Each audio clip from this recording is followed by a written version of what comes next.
One moment of impact, or in my case, one collision, one crash, 1 second in my day out of a possible 86,400 seconds. What if that's all it took?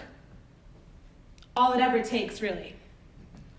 One moment, I felt like I belonged to a world. And the next, I felt like I didn't belong to a world at all. Let's backtrack a bit. The first 13 years of my life were pretty great. Some of the best, actually. Here's a short timeline. I was born in England to 2 loving Egyptian parents. I became an older sister, which felt like the happiest day of my life at the time at age 3. My family moved us to Australia at age 6. At age 9, we moved again and again and again. Those years were full of incredible experiences. I grew and learned and met impactful people who helped me grow even more. At age 12, I ended up in Egypt. It wasn't supposed to be a permanent relocation sort of situation. Oh, that kind of rhymed. But it just worked out that way. Because of this next part of my timeline. Because of that 1 second of impact. At age 13, I was on my way to see a movie with a friend. A drunk driver swerved out of his lane, hit us, and my friend's parents lost control of the car. Everything that followed only comes back to me in flashes now. But next thing I knew, I was in a hospital room, alive and well, or so it seemed, after 2 weeks of being in a coma.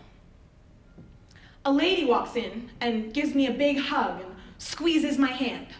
I remember thinking, wow, the nurses at this hospital are really sweet and I appreciate it, but I kind of just want my space right now. I want my dad, my mom, the people who can truly comfort me.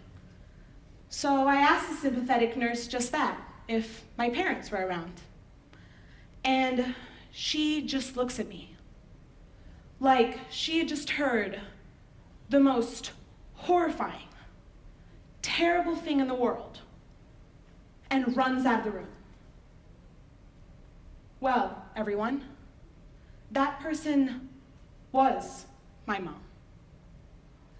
And it soon became very clear. The car accident stripped me of one of my most invaluable possessions, my memory. My hippocampus, the area of my brain responsible for managing just that, had been severely damaged, and I was left with no memory of my past experiences, of all those wonderful years of exploring the world, of all the influential conversations and interactions I'd ever had with another human, of my home, of my friends, but worst of all, of my family. That simple, happy memory of becoming a sister, gone. The idea of being able to go up to my parents and say, Mom, Dad, I love you, and actually mean it, gone. Doctors said that the brain could continue healing for up to 18 months, but whatever was not regained by that point was never likely to come back. And that thought alone terrified me. I was in and out of surgery for 2 years. 2 years of no loved ones. 2 years of nothing to look forward to. 2 years of not allowing myself to even think of a future or dream of it. 2 years of feeling so completely alone. I'd go to sleep each night praying that the next morning I'd wake up and that moment of impact would just be a dream, non-existent, something I created in my mind. But that morning never came. And I had started to come to terms with it, as hard as that was, until a miracle struck. After 34 surgeries, 2 years in, I woke up in a hospital room, alive and well. A lady walks in and embraces me.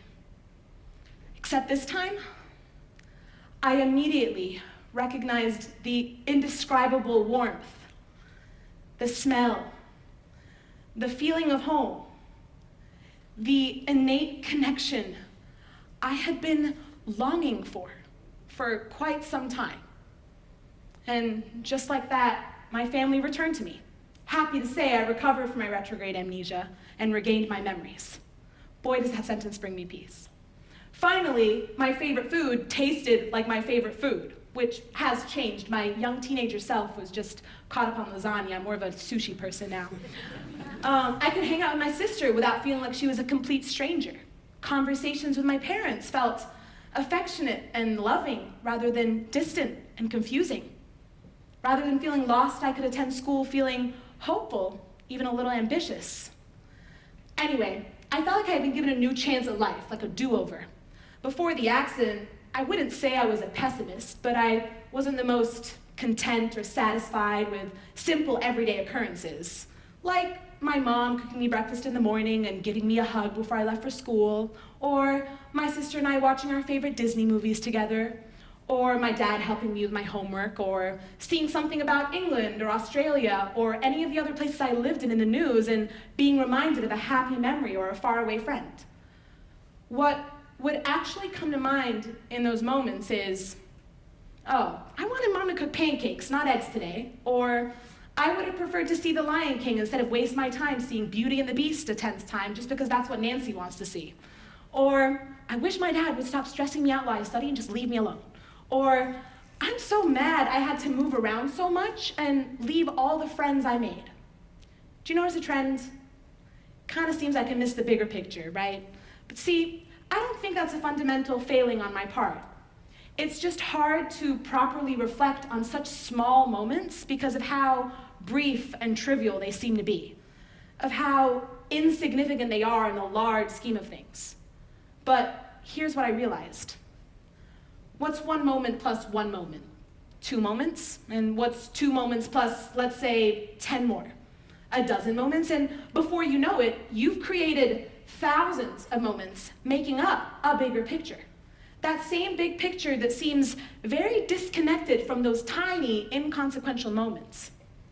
When I suffered from amnesia, I was stripped of all those previously created instances and wanted nothing more than to get those back, even though I didn't fully appreciate or value them in the first place. I was actually kind of disappointed in myself that it took a traumatic experience to have a change of heart. But you know what made that new perspective so easy to embrace? It wasn't the experience itself that changed my focus. It was the consequences of the experience, of the amnesia. For what felt like the longest time, I had no past or future.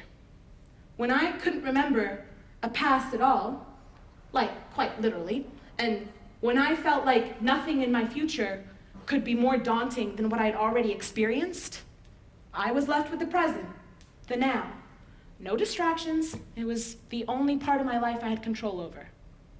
It's crazy what happens when you don't have regret from the past or anxiety from the future to obscure that perspective.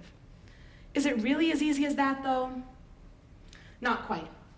Now I do have a past, and I do have a future. And I can admit, I find it hard to just live in the moment. Like most people, I'll overthink and worry and stress and get so absorbed in regrets and uncertainties that I just don't have the time or effort to reflect on such small moments in my day. But here's what has changed since I got my second chance. I now put greater weight on my subtle moments of impact. What do I mean by that? Say I take out a blank piece of paper right now, marked it with one tiny black dot in the center of the page, and ask you to describe what you see. You would probably describe the dot, its position on the paper, and maybe infer what that might mean. But you wouldn't necessarily think to describe the blank part of the paper, or at least it wouldn't be the first thing that comes to mind. And that's the mistake I have been doing in my life up until the accident. I would get so overwhelmed in all of life's complicated circumstances that I didn't value what was already there, what was already making my life complete. And that was my reality check, my aha moment, if you will. The power of living in the now doesn't come from taking the time to reflect and be thankful for each and every moment in your life, losing sight of what happened leading up to those points or of what lies ahead. It doesn't mean shutting out your past or your future to be able to focus and appreciate your now. That's not realistic or healthy or satisfying. Take it from me, been there, done that. The power of living in the now comes from giving worth to moments of impact that happen in the midst and around all the other constantly evolving events in your life. A kind of worth that is consistently there, just hard to realize and acknowledge. Because 1 second may seem trivial and temporary, but it's actually one piece that makes up your bigger picture after all. It's already a part of your blank piece of paper before any dot-like difficulties or disappointments or failures come your way to blur that vision. Even though my moment of impact, the collision, the crash, the second in my day out of a possible 86,400 seconds, has affected my life beyond belief. It has not defined my life. That has only been one mark on my blank canvas. It helps me to make that distinction now. What I'm trying to say is, we always have reasons to celebrate life. Celebrate the moments that are already happening around you, no matter how overshadowed, or brief, or small, or unimportant they may seem. That's the power of living in the now. Thank you.